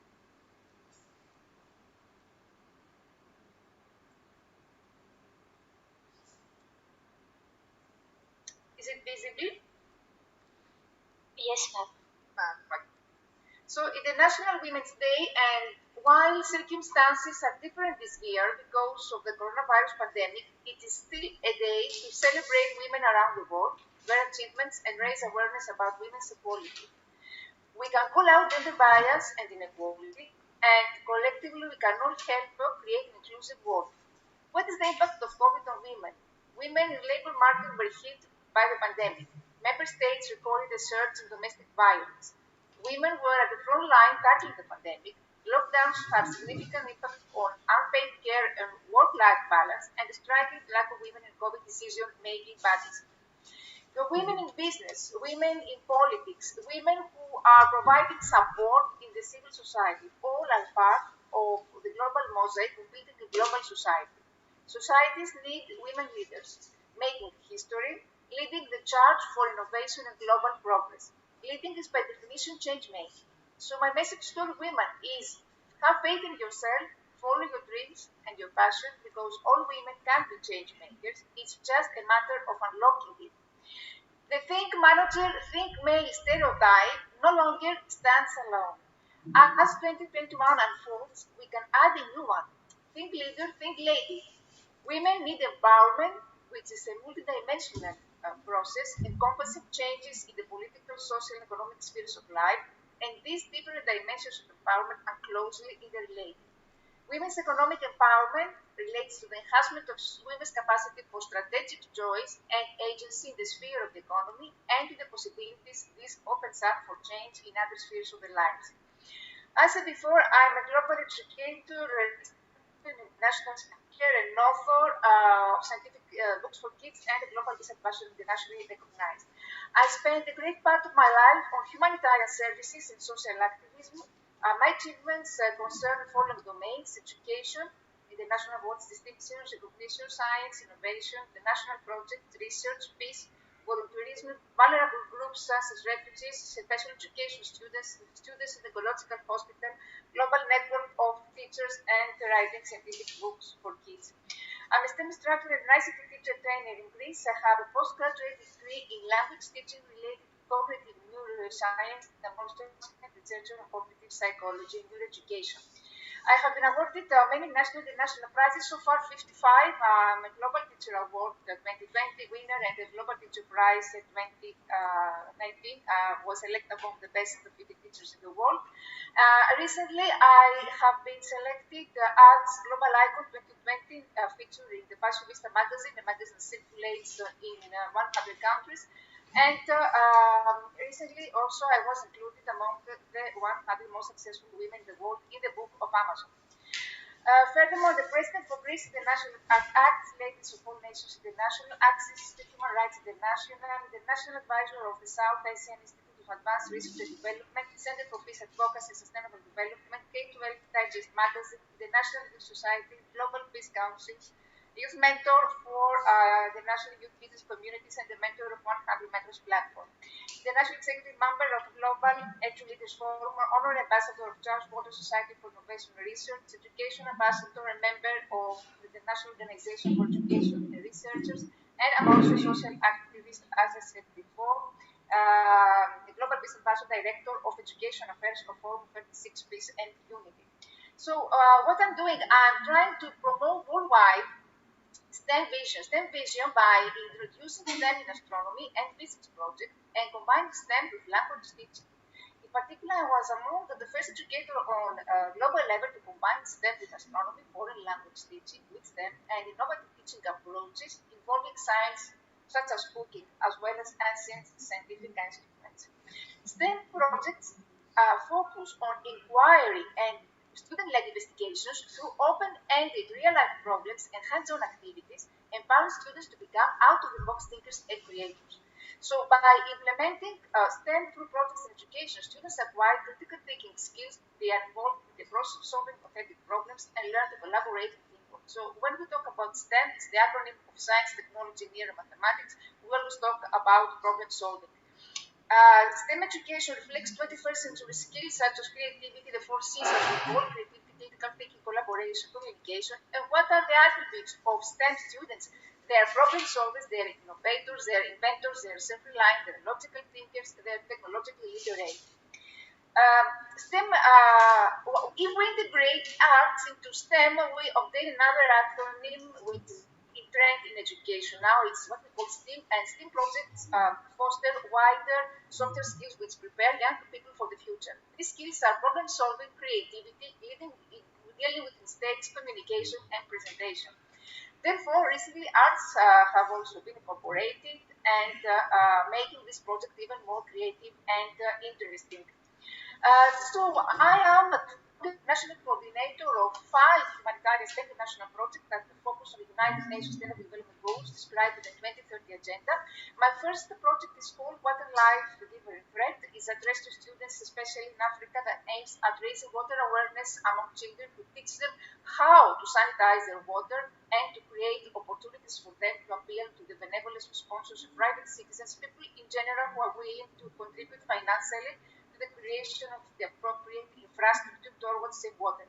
So it focuses on four out of 17 United Nations Sustainable Goals. such as good health and well-being, clean water and sanitation, reduce inequalities, peace, justice, and strong institutions, and promotes skill-based activities. Why the project is original? Because it's the first time that STEM and water education are combined in a course. The originality which is due to the fact that children are encouraged to use natural resources for their activities since the poverty doesn't allow them to be able to afford school supplies. With very limited resources, children manage to create mimams, time plans with branches and stones. They also perform water experiments and dramatizations online. They learn how to filter the water. They compare water legends from several African countries. Together with some teachers of the program and with the help of social media, we achieved to obtain donations, sanitation, and filtering equipment in collaboration with raising institutions. Furthermore, 6 wells were drilled and constructed in an area of Malawi where children had to walk for 90 minutes to find water.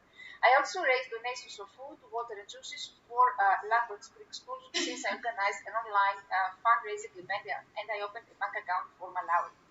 I'm also founded the national coordinator of the national project Food for Thought. It's addressed to students in countries where high levels of childhood stunting and wasting persist, and also to students affected by micronutrient deficiencies. And this project had actually a great impact on social media. It inspired teachers to be actively involved in the support of children. Why? Because in some areas in India, where children suffer from hunger, malnutrition, and infectious diseases, many teachers have created a movement for supporting these children. They visited slums, they educated the families about nutrition, they gave the money, and they conducted surveys. The most prominent of the teaching approaches I suggest for India was, of course, field studies of teachers who visited slums in remote areas where they performed a survey about dietary habits of children. They educated them and suggested them healthy food combinations in case of food shortage. Moreover, the national organizations became interested in helping African children after they saw the progress they made as students with mind educational projects. I'm also the co-founder and co-author and coordinator of the biggest so far, most successful worldwide city project called Innovate Your Dreams. The main subject of the project was 8 jobs, and it taught to 3 out of 17 United Nations Sustainable Development Goals described in the agenda. Over 60 countries were involved, over 2,000 teachers and schools, and over 100,000 students registered. Many countries embraced the project with great enthusiasm. And it's not worth to say that this project started to evolve in a revolutionary educational movement of a far-reaching impact all over the world. Educators were very passionate. It promoted everywhere the vision and goals of the project. For example, inspirational high school teachers and students in Montenegro walked along the street to promote the vision of the project in front of a TV channel. They also raise awareness about the problems in the community in the world, and most importantly, they highlighted how students learn in this project using their imagination instead of textbooks. Students from all over the world created revolutionary songs, poems, banners, research. They produce amazing arts and crafts inspired by their future dreams, and the project Glo-W and celebrating their So, during the COVID pandemic, I launched another international project called the COVID Life Changing Experience. This project aims at promoting knowledge about coronavirus and the ways it spreads the disease. काय करून ठेवलं दाखव ना काय करून ठेवलं खाल्लं का वाटण टाकलं प्लेट काय काढून मग वर मध्ये काय केलं तो बात कर रही काय मग जा मग काय कसं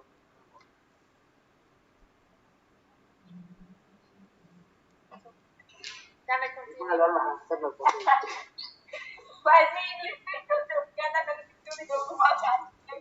Prasad, mute yourself. Prasad, Sanat, mute yourself.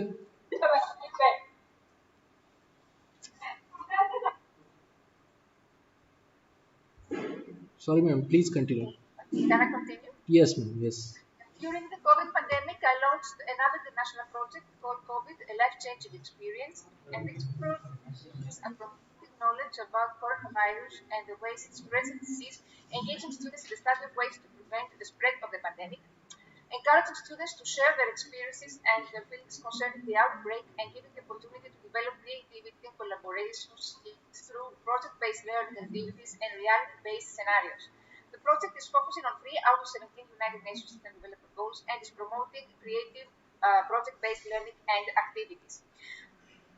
This week, I launched as the National Advisor of Center for Peace, Advocacy and Sustainable Development a new project which is called the Gender-Based Violence Why Peace is a Must Better Option. It's a STEAM interdisciplinary project that aims at raising gender-based violence awareness among children of 11 to 15 years old in Africa.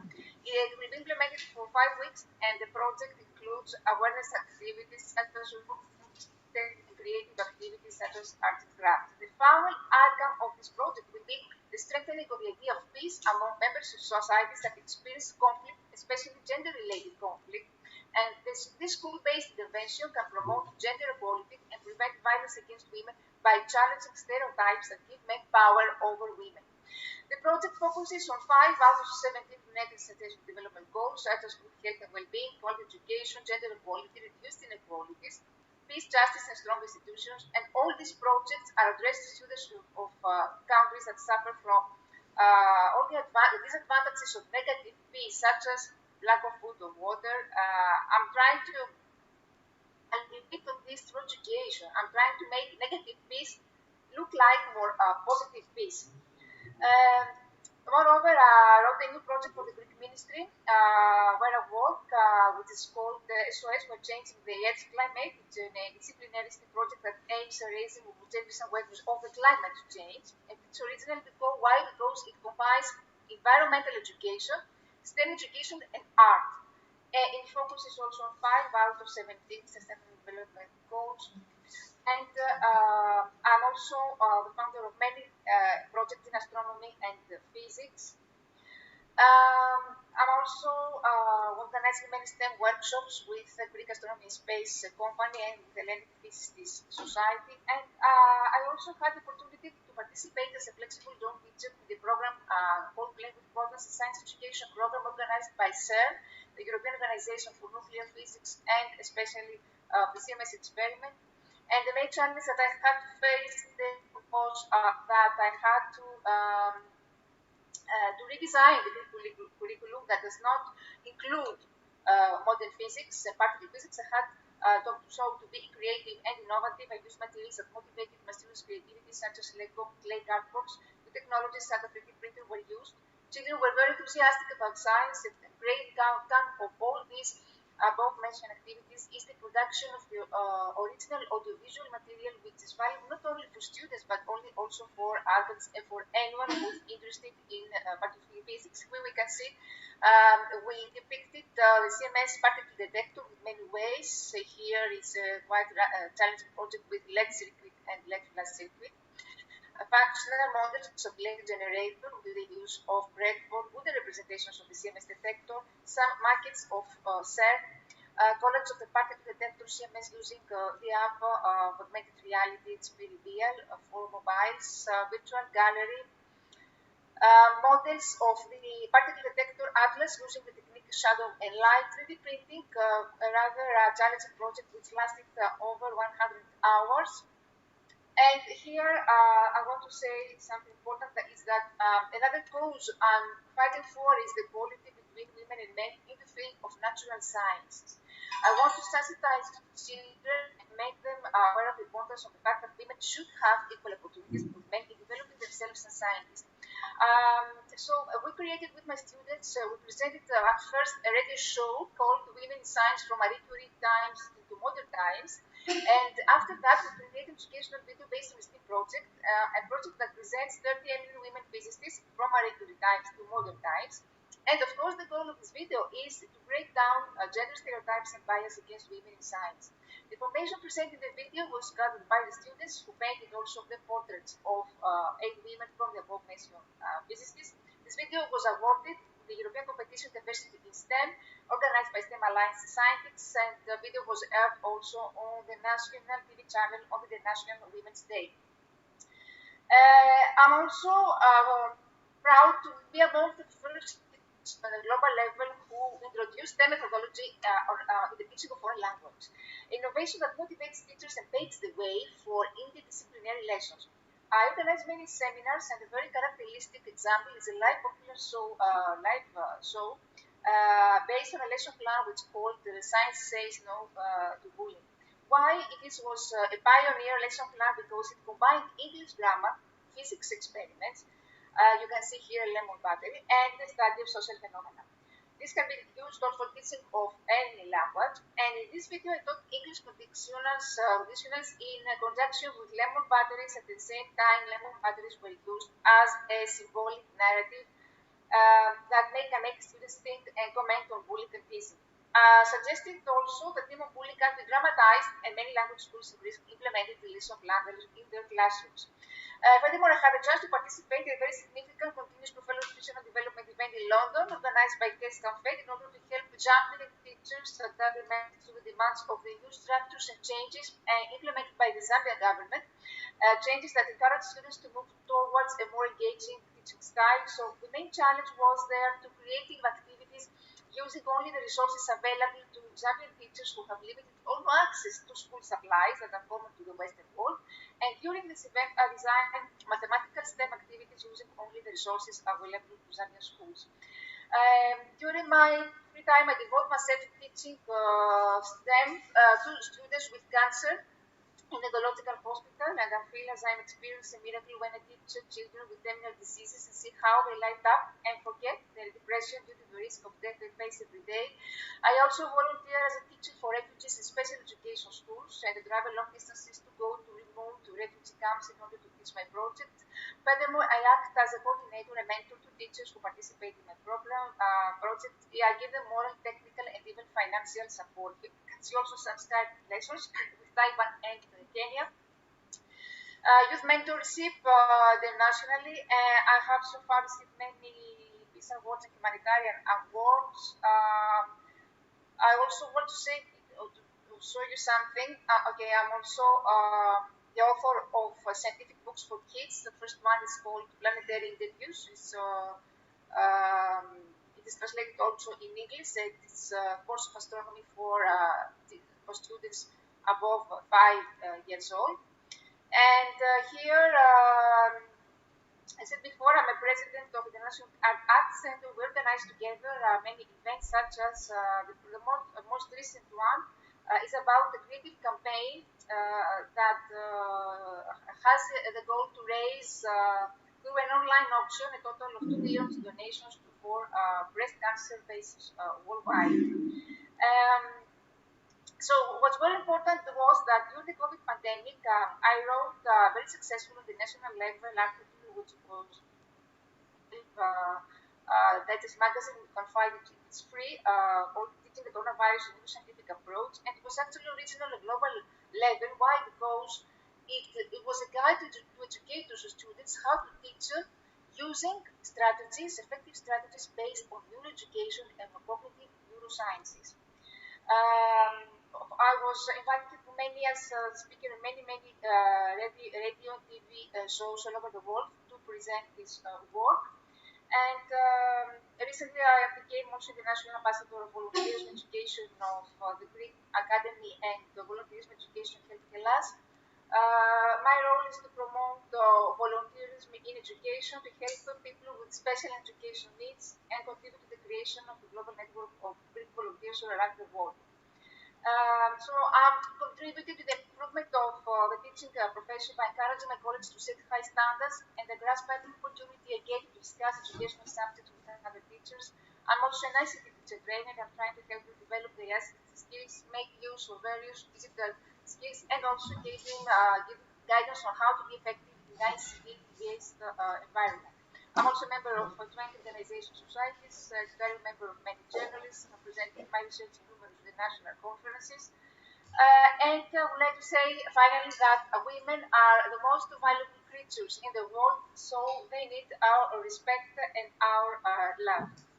Thank you very much for your attention. If you have any question, I am at your disposal. Thank you, Rani ma'am. It was nice. It was really influencing. Thank you, ma'am.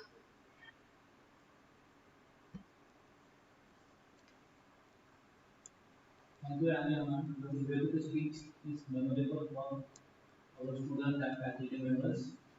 Moving forward with this, our last speaker, Professor Dr.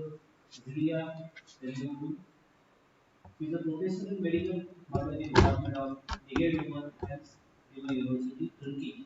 She earned her B.Ed in biology from New University. Professor Dr. Zeal has published over 160 peer-reviewed journal articles with over 2,260 citations and many more technical reports. She is a member of Society for the Experiment Biology and Medicine. Dr. Zeal is associated with membership and European Association for the Cancer Research.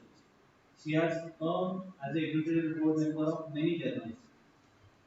So I welcome Zeal ma'am and I request you to please start your speech.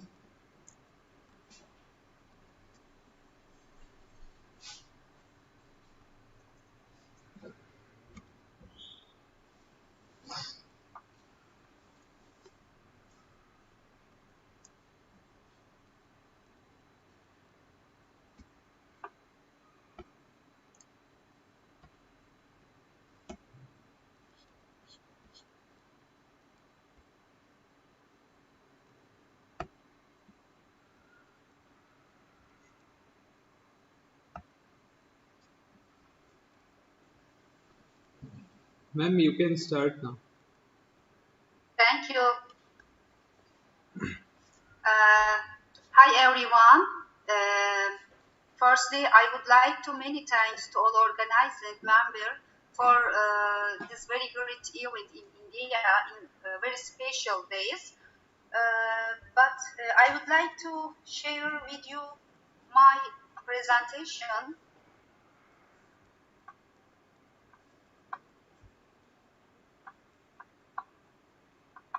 Okay, I think it's okay now. Many thanks to all organizing members for very great event for International Women's Day celebration in India. And greetings from Turkey to everyone. And especially, firstly, I would like to present about myself, introduce to you about myself. I am full professor Dr. Zeal. I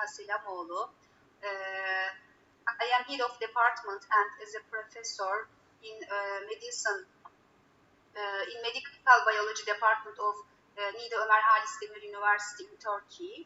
I earned my PhD in biology from İnönü University in Turkey, and also I publish many articles in scientific journal, and also many technical reports.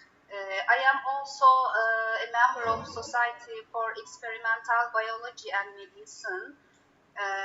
It is associated membership and European Association for Cancer Research. And also I served as editor-in-chief and editorial board member for many journals in the international journals as a scientific. I have some research interests such as medical biology, molecular biology, biochemistry, biotechnology, oxidative stress, antioxidant, and cancer.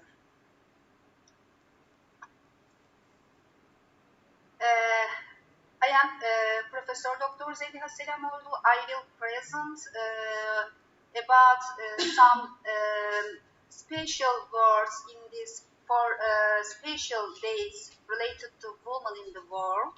But firstly, I would like to share with you some picture related to my university and my state in my country with you.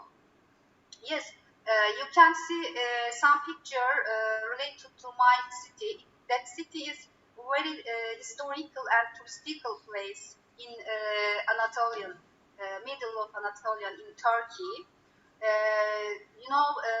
That region is Cappadocia in Turkey, very famous and touristical place in Turkey. You can see that city on the Turkey map. that city name is Niğde. Niğde, called the Gate of Cappadocia, is located in the central Anatolia. Niğde is surrounded by natural parks, climbing and ski center, some historical cities, Tayana water aqueduct, Roman pool, and some mosques. Also, that city is close to Mediterranean Sea in Turkey. Also, there are several transportation opportunities to reach Niğde from major cities such as Istanbul, Ankara, Adana, and Kayseri. You can see campus viewing on the picture on the slide. That picture is in my university campus. You can see general view. And also, this picture is my gate of my university. This picture is my university gate, main gate. And also, in my university, you can see some opportunities to learn language, graduate schools, some faculties, and other things. Actually, my university is really very international university in Turkey. As you see, you can get some opportunity like exchange opportunities for students with some program such as Erasmus and Mevlana program, and also especially you can get some opportunity, some facility for students, good opportunities such as accommodation in the campus. Also, I would like to share with you some picture in my campus. As you see, this picture is related to winter season on right picture, and some students you can see there, international students in the campus. And also, you can apply to this university to get the opportunity to be student in this university. After sharing with you some pictures related to my university, I would like to say something about very special days related to women in the world. I emphasize some main words. Actually, we can say many things about that days. But it is clear that we are women, so I don't want to say many things about that issue. Yes, we are women, but firstly, we are women. So I would like to congratulate to many people, many women in the world. Happy International Women's Day. As you know, International Women's Day is a global day celebration the social, economic, cultural, and political accomplishment of women. We celebrate the accomplishments of women everywhere and reaffirm our commitment to building a future where young women can do and be anything they dream of. Especially, this event is more important now when women are bearing the brunt of the impact of this pandemic. As we would back better, we must make sure our recovery supports, includes and empowers women, and we must work together to do this, because only then can we achieve gender equality.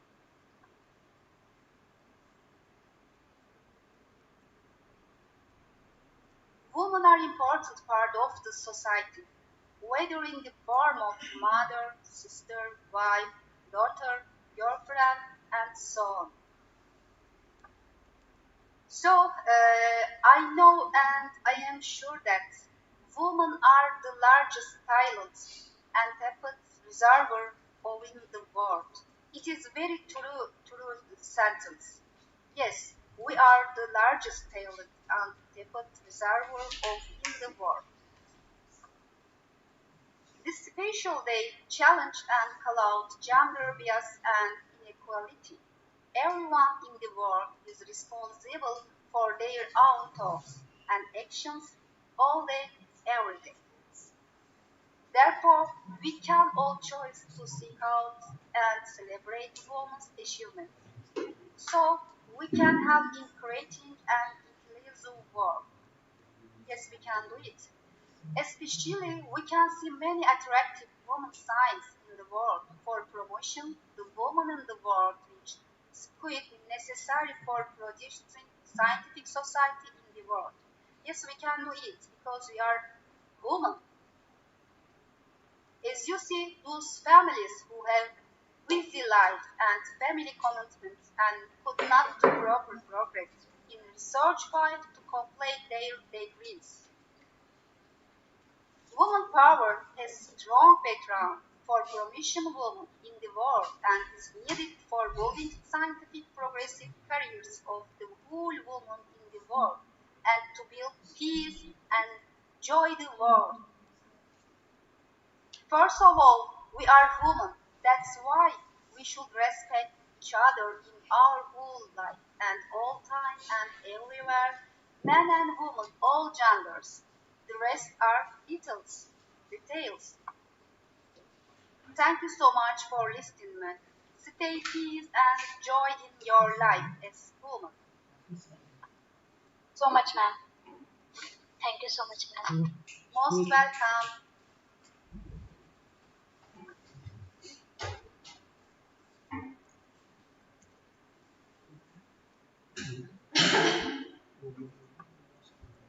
Thank you, Celia ma'am, for the inestimable words of wisdom. We were mesmerized by your journey. Thank you again for joining us. After coming back to our last station, India, after a journey which started from Georgia, Japan, Oman, Turkey, and Greece, we are back to the pavilion. We hope our students enjoyed the journey as much as we did organizing it.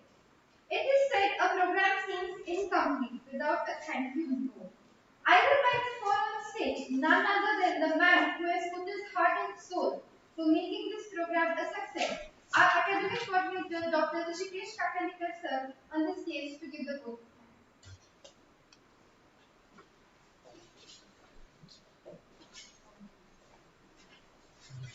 Everyone, I am Dr. Rishikesh Kakanikar, Academic Coordinator, Zeal Group of Management Institutes. I feel honored and privileged to get an opportunity to propose vote of thanks. First of all, I express my sincere thanks to today's guest speakers, Ramon Yoshili, Director Global Peace of Institutes, Georgia, Toshio Kusachia, Automotive Industry, Japan, Dr. Shama Hussain, Muscat, Oman, Dr. Buz Irfan Bayram from Turkey, Rania Lampo from Turkey, Rania Lampo from Turkey, and from uh, Turkey, Zelia Senflow. If time is money, then today you must have spent millions on us. I must say here, I'm extending my sincere thanks to our management, Professor Jayesh Khatkar, Secretary Zeal Education Society, for encouraging us. A special thank to Executive Director, Mr. Pradeep Khandwe, for his continuous support and cooperation. I'm also thankful to Director Academics and Admissions, Mr. Udav Shiv, sir, Z Group of Management Institutes, for his constant support. My special thanks to Program Head Dr. Ashwini Sohani, Z Group of Management Institutes, for her valuable guidance and encouragement. It is indeed a privilege to thank you, all the directors, HODs, and faculty members of all the three institutes for their support and cooperation in conducting this particular program and making this particular event successful. A big thank you to all my dear students. And last but not least, I would like to thank our digital media partners and our staff members. Thank you. Thank you once again.